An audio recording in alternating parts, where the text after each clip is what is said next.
como la traición que destruyó mi matrimonio, mi hogar y mi identidad me obligó a desaparecer. Y como años después regresé solo para descubrir que nada era lo que siempre creí. Hace exactamente 365 días que no toco un cuchillo profesional. Aquí, en esta cabaña de madera ennegrecida por la humedad de la sierra, el tiempo no se mide en servicios de cena, ni en críticas de estrellas Michelin, ni en el incesante zumbido de los extractores industriales. Aquí el tiempo se mide por la altura del sol sobre los pinos y por la cantidad de leña que necesito cortar para que la noche no me congele los huesos. Me despierto a las 5 de la madrugada. No por disciplina, sino por costumbre. El cuerpo tiene memoria, y el mío recuerda 30 años de levantarse antes del amanecer para inspeccionar el mercado de pescado. Pero ahora, en lugar de gritar órdenes a una brigada de 40 cocineros, me preparo un café soluble en una taza desportillada. El agua hierve en un cazo viejo. El vapor empaña la única ventana que da al valle. Soy un fantasma. O al menos, eso es lo que decidí ser. Para los vecinos del pueblo, a 5 kilómetros montaña abajo, soy solo el hombre de la barba. El tipo extraño que paga en efectivo, conduce una camioneta que ha visto días mejores y siempre viste camisetas de algodón básicas, gastadas por los lavados. Nadie aquí sabe que mis manos, estas mismas manos que ahora tienen callos por el hacha, una vez firmaron contratos multimillonarios y crearon platos que hicieron llorar a críticos gastronómicos en París y Nueva York. Nadie sabe que yo soy el fundador del Grupo Eterno.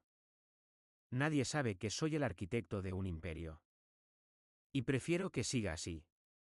Porque el imperio sigue en pie, brillante y ruidoso, pero el hombre que lo construyó murió una noche de martes. Hace un año, en el pasillo de su propia casa.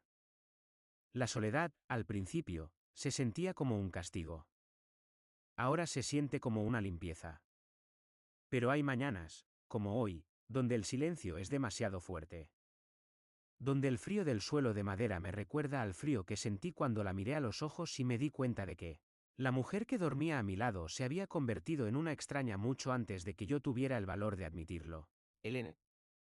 Incluso decir su nombre en mi mente trae un sabor metálico a la boca.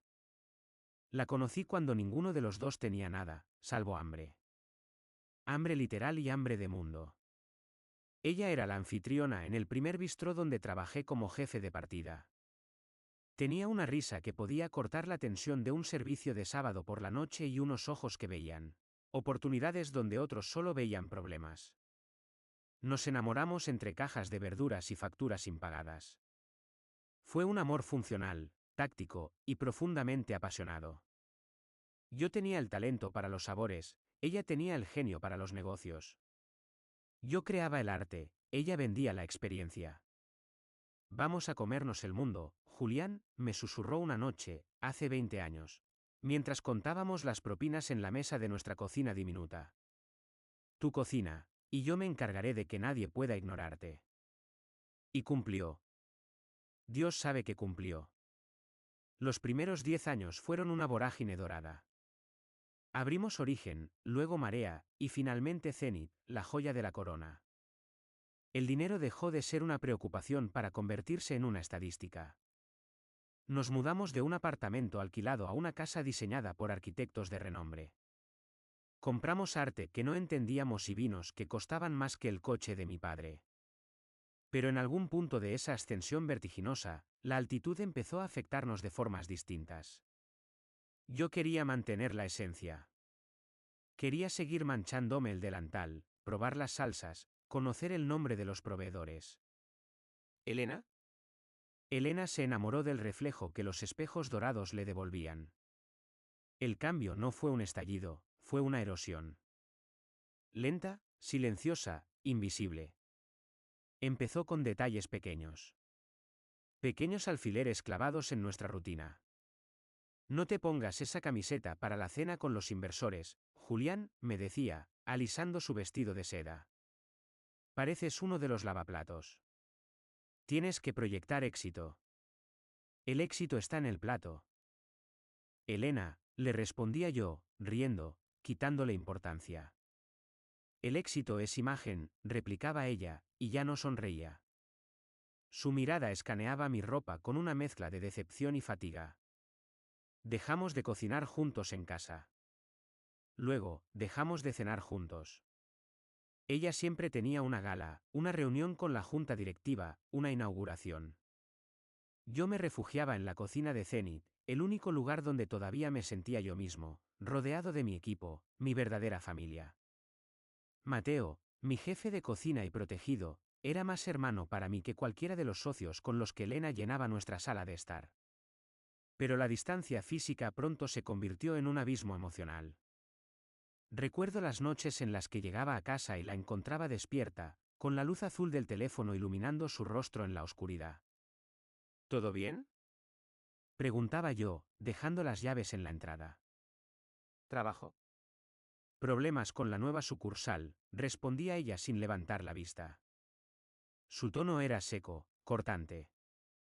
Una barrera defensiva.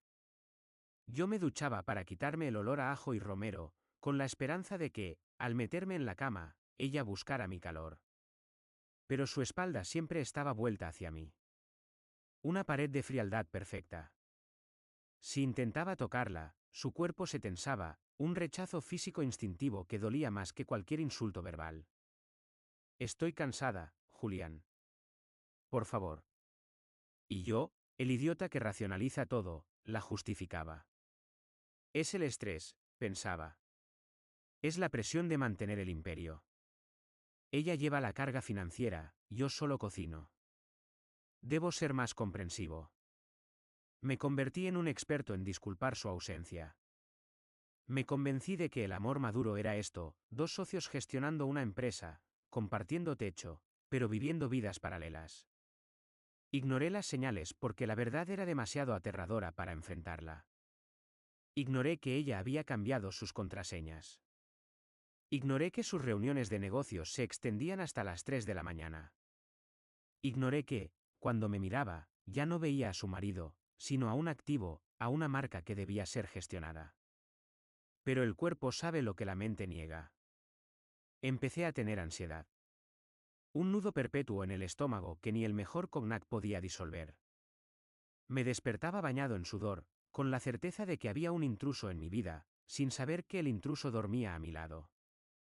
La tensión en la casa se volvió irrespirable.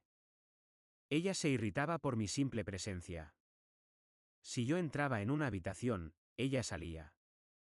Si yo hablaba, ella suspiraba con impaciencia. Me estaba borrando de su vida, capa por capa, preparándome para la obsolescencia. Y entonces llegó aquella mañana de noviembre. El día en que el cielo estaba tan gris que parecía que nunca volvería a salir el sol. Elena se había ido temprano, alegando un viaje de negocios urgente a Milán para ver vajillas. Yo me quedé en casa, con un día libre raro y no deseado. Decidí usar su coche, el sedán que nunca me dejaba conducir porque lo ensuciaba, para llevarlo al taller, queriendo hacerle un favor, un gesto de paz desesperado para reconectar. Fue algo tan estúpido. Tan cliché. Al mover el asiento para acomodar mis piernas, algo se atascó en el riel. Me agaché, esperando encontrar una botella de agua o un bolígrafo. Mis dedos tocaron algo frío y duro. No era un objeto romántico, ni una prenda íntima. Era mucho peor. Era un segundo teléfono. Un dispositivo desechable, barato, escondido con cinta adhesiva debajo del asiento del conductor. Me quedé allí, en el garaje silencioso, con el motor apagado y ese teléfono negro en la mano. Sentí como la sangre se me retiraba de la cara, dejándome las manos heladas. El corazón me latía en los oídos como un tambor de guerra. Sabía que no debía encenderlo. Sabía que, si presionaba ese botón, la vida que conocía, la vida por la que había sacrificado mi juventud, mi salud y mi alma, dejaría de existir en ese mismo instante. Pero lo encendí. Y la pantalla se iluminó con una notificación pendiente. Un mensaje. No era de un amante cualquiera. El nombre en la pantalla hizo que el mundo girara violentamente a mi alrededor, provocándome náuseas. Ahí. En el silencio de mi garaje, con un coche de lujo y una casa vacía, empezó el fin del mundo. El nombre en la pantalla era Gabriel. Gabriel no era un amante cualquiera. Gabriel era el padrino de nuestra boda. Mi abogado. El hombre con el que había bebido whisky barato cuando éramos estudiantes y botellas de Macallan de 30 años. Cuando conquistamos la ciudad. El hombre que gestionaba mis fideicomisos, mis activos y, aparentemente, mi esposa. Mis dedos temblaban tanto que casi dejó caer el teléfono. No por tristeza, sino por una descarga eléctrica de adrenalina pura. Una reacción de supervivencia primitiva. Deslicé el dedo para abrir el chat. No había código de bloqueo en ese teléfono desechable. Su arrogancia era su talón de Aquiles, se sentían tan seguros que ni siquiera se protegían. Leí. Y a medida que leía, el dolor en el pecho se transformó en un frío glacial. Una anestesia emocional absoluta. ¿Ya firmó los papeles de la cesión de la marca? Mensaje de Gabriel, ayer a las 11:40. Todavía no. Está sentimental con el tema de Zenit. Pero lo haré firmar el viernes con la excusa de la reestructuración fiscal. Es un idiota confiado, respuesta de Elena. Necesitamos sacarlo antes de la junta trimestral. Si se entera de la venta a los inversores árabes, bloqueará todo. No se enterará. Vive en su nube de especias y sartenes. Déjamelo a mí. Te amo. No era solo una aventura. Era un golpe de estado. Me estaban desmantelando. Mientras yo me preocupaba por la calidad del azafrán, ellos estaban vendiendo mi nombre, mi legado y mi vida pedazo a pedazo. Yo no era el marido ni el socio, era el obstáculo. Un idiota confiado. Hice fotos de la pantalla con mi propio teléfono. Mis manos ya no temblaban. Me sentía extrañamente lúcido, como cuando un servicio de cocina se desmorona y tú eres el único que mantiene la calma en medio del caos. Volví a colocar el teléfono bajo el asiento, exactamente como estaba. Salí del garaje. No entré en la casa para confrontarla. No grité. Subí a mi camioneta y conduje. Necesitaba ver mi creación. Necesitaba ver Zenit una última vez antes de que dejara de ser mío. Llegué al restaurante a las 8:30, la hora punta. No había reservado. No llevaba traje. Vestía unos vaqueros oscuros y una camiseta negra de algodón, mis botas de trabajo y una chaqueta de cuero vieja. Aparqué lejos del ballet parking. Entré por la puerta principal, no por la de servicio como solía hacer. El lugar estaba irreconocible. Habían cambiado la iluminación cálida por unas luces neón frías que estaban de moda. La música estaba demasiado alta. Había gente guapa, gente famosa, pero faltaba el alma. Faltaba el olor a comida real. Olía a perfume caro y pretensión. Me acerqué al podio de la entrada. Un gerente nuevo, un tipo joven con un traje demasiado ajustado y una actitud de suficiencia que podía olerse a metros. Ni siquiera levantó la vista de su tablet. Mesa para uno, dije. Mi voz sonó ronca, profunda. El tipo me escaneó de arriba a abajo con una mueca de disgusto. Estamos completos, dijo, volviendo a mirar su pantalla. Semanas de espera. Además, señor, hizo una pausa para señalar mi camiseta con la mirada, tenemos un código de vestimenta. Hay una mesa libre en la esquina de la barra, señalé. Era mi rincón favorito. El lugar desde donde podía ver la cocina abierta. Esa mesa está reservada para VIPs. Por favor, apártese, está bloqueando la entrada. En ese momento, vi a Elena cruzar el salón al fondo. Iba del brazo de Gabriel. ¿Reían? Se movían como los dueños del universo. No me vieron. Yo era invisible para ellos, un plebeyo más en su reino de cristal. Me senté en la mesa de la barra de todas formas.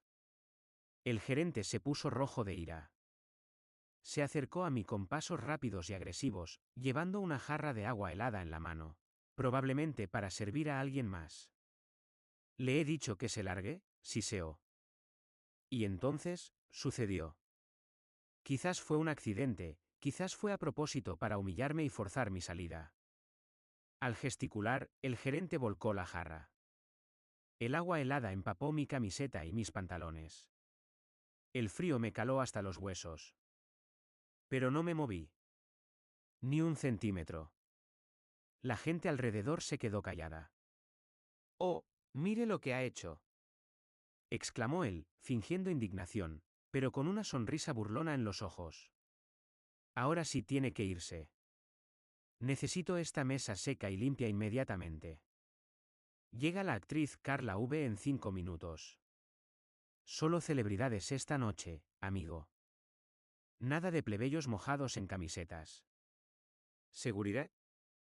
Se dio la vuelta para llamar a los guardias, sacando un trapo para limpiar la mesa frenéticamente, tratándome como si fuera basura que había manchado su mobiliario. Me quedé sentado, con el agua goteando de mi ropa al suelo de mármol. Lento.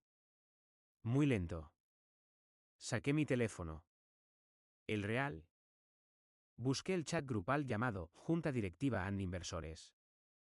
Estaban todos ahí, Gabriel, Elena, los socios minoritarios. Escribí un solo mensaje: el gerente de sala acaba de tirar agua sobre el fundador y dueño mayoritario para sentar a una actriz. Gabriel, Elena, sé lo de la venta. Sé lo de los poderes. Sé todo. Disfrutad de la cena. Es la última que tendréis en mi edificio. Enviar. Vi cómo, al otro lado del salón, el teléfono de Gabriel se iluminaba en la mesa. Luego el de Elena. Vi cómo sus sonrisas se congelaban. Vi a Gabriel palidecer y mirar frenéticamente a su alrededor. Pero yo no miraba a la sala. Yo miraba a la cocina abierta. A través del cristal, Mateo, mi jefe de cocina, mi hermano de armas, estaba emplatando. Tenía el ceño fruncido, gritando órdenes, estresado. Entonces, levantó la vista. Sus ojos se encontraron con los míos a través de la sala llena de gente. Me vio mojado. Vio al gerente gritándome. Me reconoció a pesar de la barba, a pesar de la ropa, a pesar de la oscuridad. Mateo soltó las pinzas. El sonido metálico al golpear la mesa de acero inoxidable debió ser imperceptible para los clientes, pero para mí fue un trueno. Hizo una señal con la mano. Cortante. Absoluta. Stop. Su grito retumbó desde la cocina abierta, silenciando la música, las conversaciones y al estúpido gerente. El personal de cocina se congeló. 40 cocineros. Todos miraron a Mateo, y luego siguieron su mirada hacia mí. Mateo caminó hacia la salida de la cocina. No corrió. Caminó con la dignidad de un general. Se quitó el gorro blanco. Entró en la sala del restaurante, ignorando a los comensales estupefactos. El gerente intentó detenerlo. Chef, vuelva a la cocina, la actriz está a punto de... Mateo lo apartó con un empujón que casi lo tira al suelo. Llegó hasta mi mesa. Yo seguía sentado, empapado, con la dignidad intacta pero el corazón roto. Mateo no dijo nada. Me miró con una tristeza infinita, entendiendo en un segundo que si yo estaba allí así, era porque todo había terminado. Y entonces, frente a los inversores, frente a la actriz que acababa de entrar, frente a mi esposa y su amante que nos miraban horrorizados desde el fondo. Mateo hincó una rodilla en el suelo. Bajó la cabeza. Detrás de él, los souschefs salieron de la cocina. Uno por uno. En silencio. Se alinearon detrás de Mateo. Y uno por uno, bajaron la cabeza. Las estufas se quedaron encendidas, pero nadie cocinaba. El servicio se detuvo. El corazón del restaurante dejó de latir porque su creador estaba sangrando. Chef, susurró Mateo, con la voz quebrada. Ordene. Miré al gerente, que ahora estaba pálido como la cera, dándose cuenta de a quién había humillado. Miré a Elena, que se había puesto de pie, con las manos en la boca, lágrimas de pánico en los ojos, intentando acercarse. Julián, espera, la oí gritar a lo lejos. Me levanté despacio. Puse una mano en el hombro de Mateo. Apaga los fuegos, Mateo, dije suavemente. Mi voz se escuchó en todo el salón silencioso. Vámonos. Hoy no se sirve a traidores. Me di la vuelta y caminé hacia la salida. No miré atrás. Escuché el caos estallar a mis espaldas, los gritos de Elena, las llamadas de los socios, el ruido de los platos cayendo. Salí a la noche fría. Me sentí morir. Y al mismo tiempo, por primera vez en años, pude respirar. Salí del restaurante y no me detuve. Mi teléfono comenzó a vibrar en el asiento del copiloto como un animal herido. Llamadas de Elena. Llamadas de Gabriel. Mensajes de los socios minoritarios. Notificaciones de prensa. Probablemente alguien ya había subido el vídeo a las redes sociales. El chef Julián abandona su imperio. No contesté. No sentía rabia, ni siquiera satisfacción por el caos que acababa de desatar. Lo que sentía era algo mucho más aterrador, una quietud absoluta. Como si alguien hubiera apagado el interruptor principal de mi vida y yo estuviera flotando en la oscuridad residual. Conduje durante 5 horas. Sin rumbo fijo al principio, pero mi subconsciente sabía exactamente a dónde iba. Hacia el norte. Hacia el frío.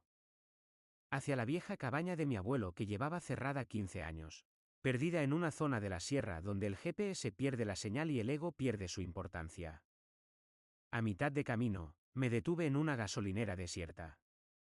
Saqué la tarjeta SIM de mi teléfono, la partí en dos con los pulgares y la tiré a una papelera junto a envoltorios de sándwiches rancios.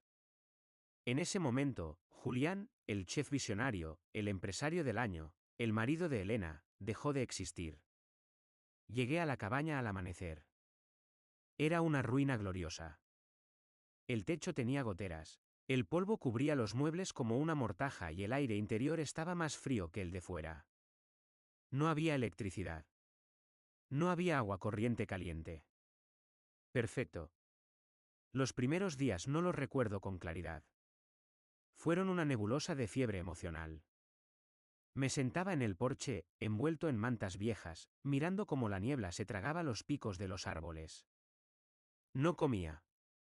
Yo, que había dedicado mi vida a alimentar a otros, no podía tragar ni un pedazo de pan. Mi estómago estaba cerrado por un nudo de hierro. La mente es cruel en el silencio. Sin el ruido de la cocina, sin la presión de los servicios, los recuerdos me atacaban. Veía a Elena en todas partes. No a la Elena traidora del último año, sino a la Elena de 25 años que reía conmigo bajo la lluvia. Recordaba su olor.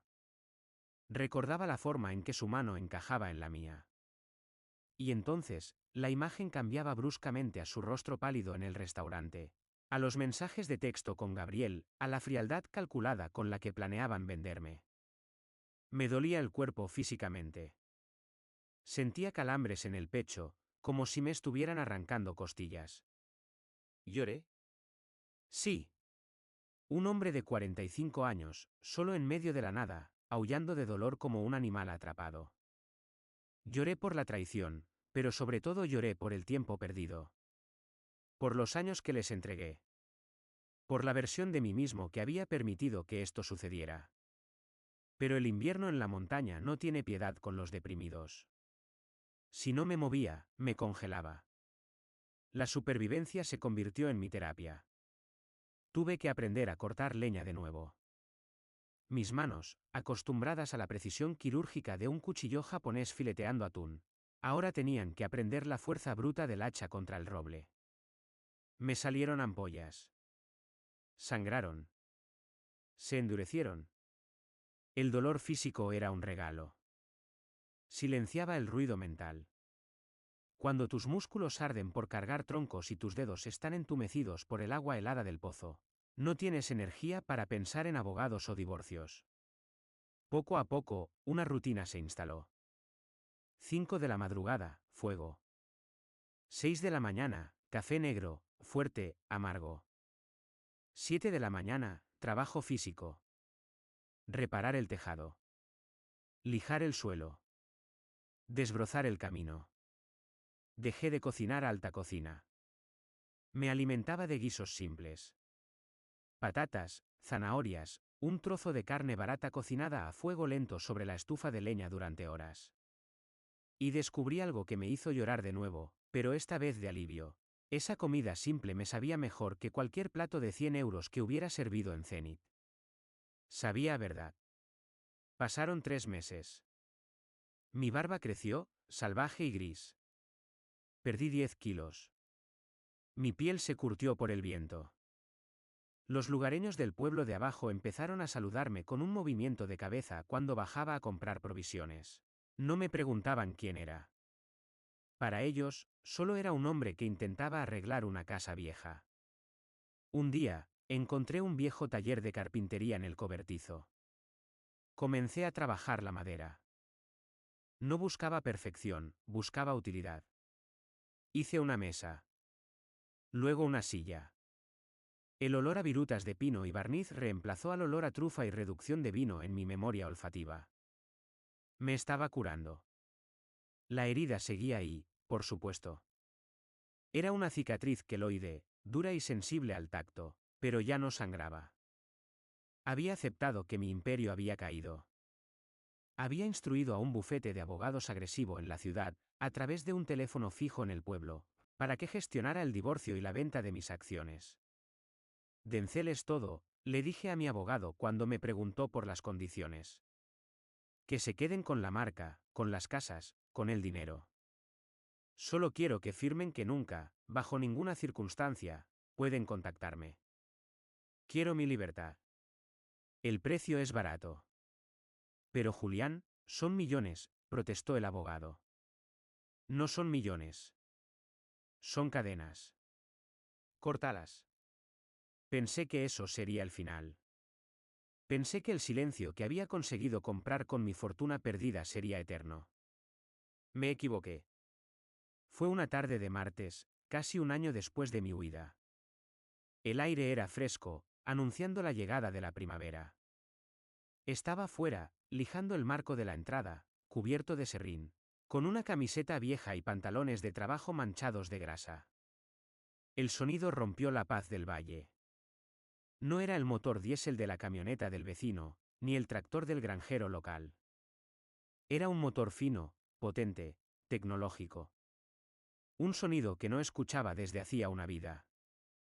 Levanté la vista, entornando los ojos contra el sol. Un coche negro, un SUV alemán impecable, subía lentamente por el camino de tierra, esquivando los baches con dificultad.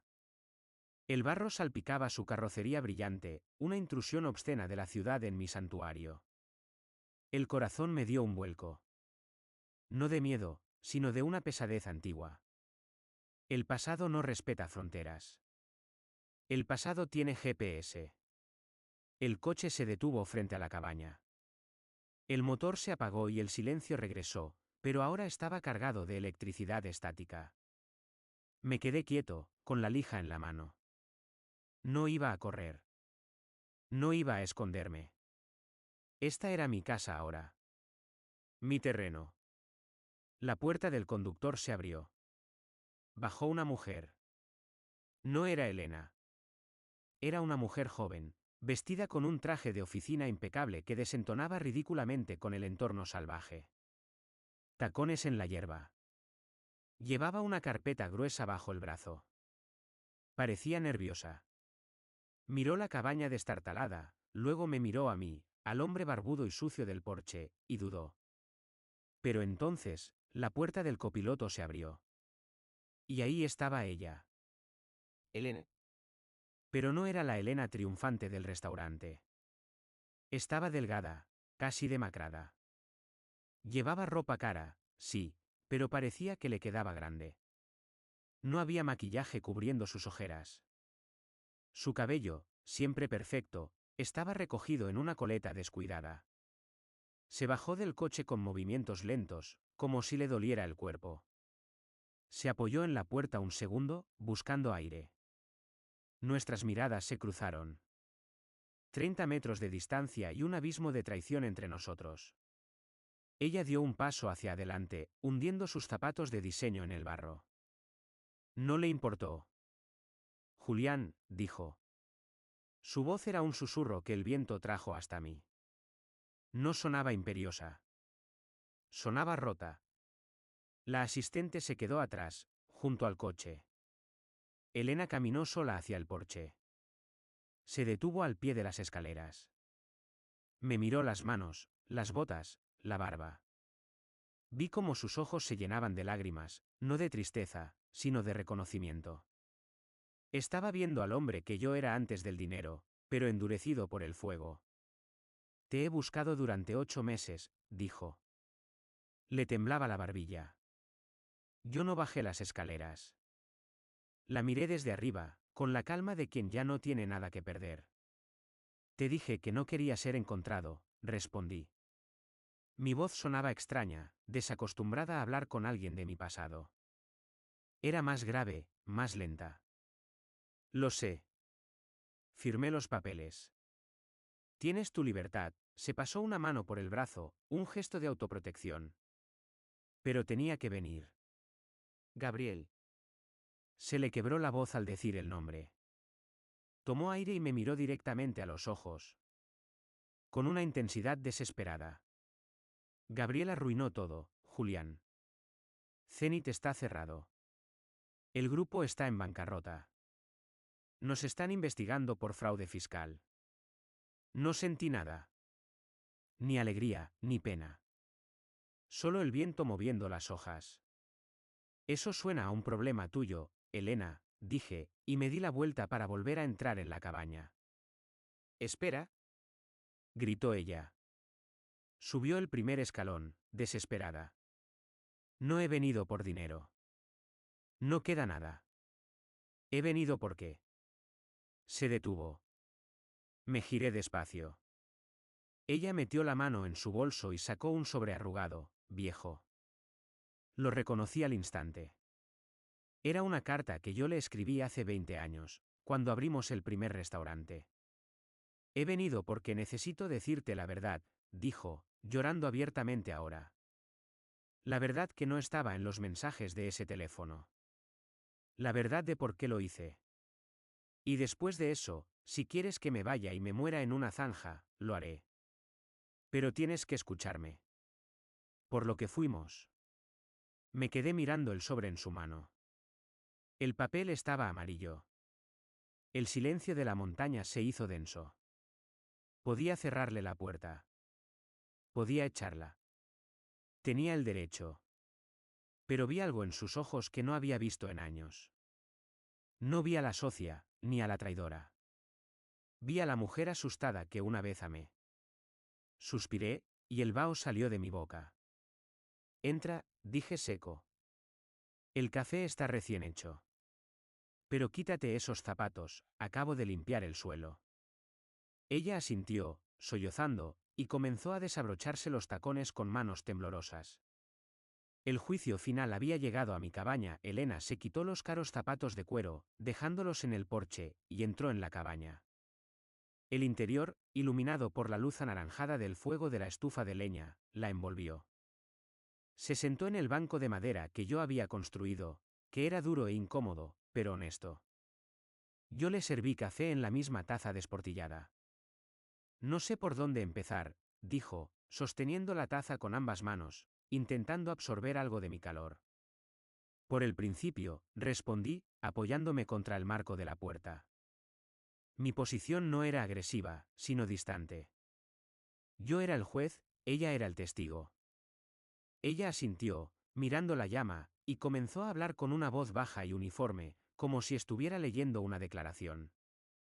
Habló de la fama, de cómo la luz de los focos la había mareado. No fue por dinero, Julián. Siempre tuvimos dinero. Fue por la necesidad de ser visible. Tú eras el genio, la estrella. Yo era tu sombra, la administradora. Cuando los críticos te llamaban el artista de la década, a mí me llamaban la mujer del chef.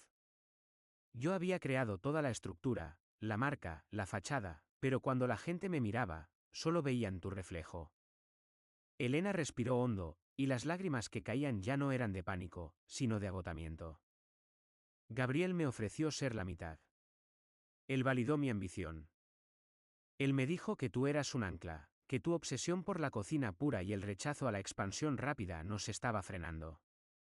Cuando entendí que, al sacarte, yo sería la cara, la fuerza, la CEO, la idea me devoró. Se convirtió en una urgencia. Lo de nosotros, las caricias, el afecto, todo se interpuso en el camino. Me explicó cómo la aventura con Gabriel había comenzado como una alianza de poder, y cómo el placer clandestino se convirtió en una excusa para justificar el robo corporativo. Detalló el plan: forzar mi salida, fusionar el grupo Eterno con un fondo de inversión, y convertirse en la presidenta ejecutiva indiscutible, dejando a Gabriel como su segundo al mando.